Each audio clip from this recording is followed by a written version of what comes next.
ఇంకా 3 ఉన్నాయి, 3 అటాచ్ ఉన్నాయి. దాన్ని ఏంటంటే అటాచ్ అయినట్లు కొద్దిగా లింక్ తగ్గట్టుగలిగారు. ఒకటి ఫ్రంట్కి తీసుకొచ్చే క్రమంలో ఒక 20 మీటర్ల దాకా వచ్చింది ఫ్రంట్కి. వచ్చిన తర్వాత మళ్ళీ అది కొంచెం అందులో నీళ్ళకి మునిగిపోయింది. అక్కడ 20 మీటర్స్ యువతలు ఉందండి. అంటే కింద ఇవి ఉన్నాయంటండి.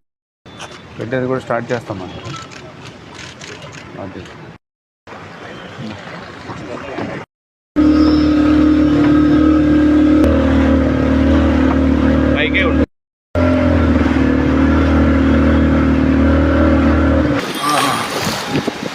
రేపు క్యాబినెట్గా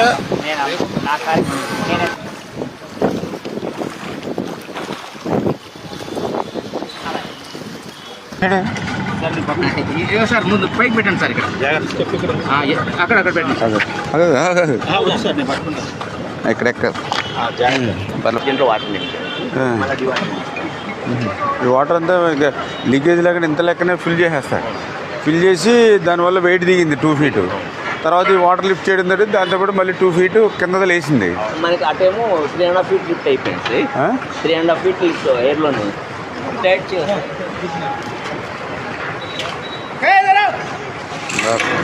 దాని మీద నిలబడి ఉన్న బోటు మీద.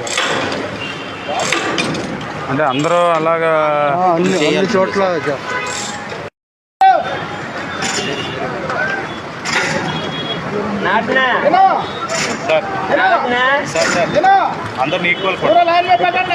అంటే 14 ప్లేసుల్లో పట్టుకుంటే మీకు కొద్దిగా ఫ్రీ అవుతుంది.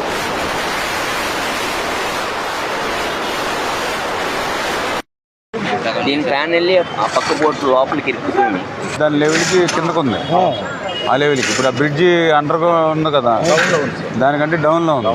ఇప్పుడు ఆ గ్రూప్ ఓకే పర్లేదు.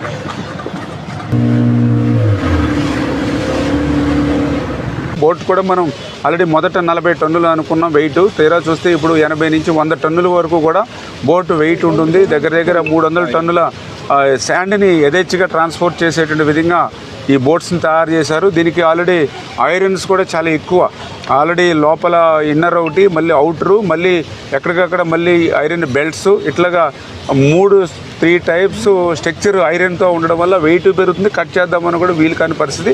ఇటువంటి ప్రతిబంధకాలు ఎన్ని అయినప్పటికీ కూడా ఇక్కడ ఉన్నటువంటి అధికారులు కానీ ఏజెన్సీ కానీ 24 hours వర్క్ చేస్తూ ఉన్నారు. దాన్ని కూడా మేము అటు డిజాస్టర్ మేనేజ్మెంట్ కానీ ఇటు ఇరిగేషన్ కానీ మేము కూడా మానిటరింగ్ చేస్తూ ఉన్నాం.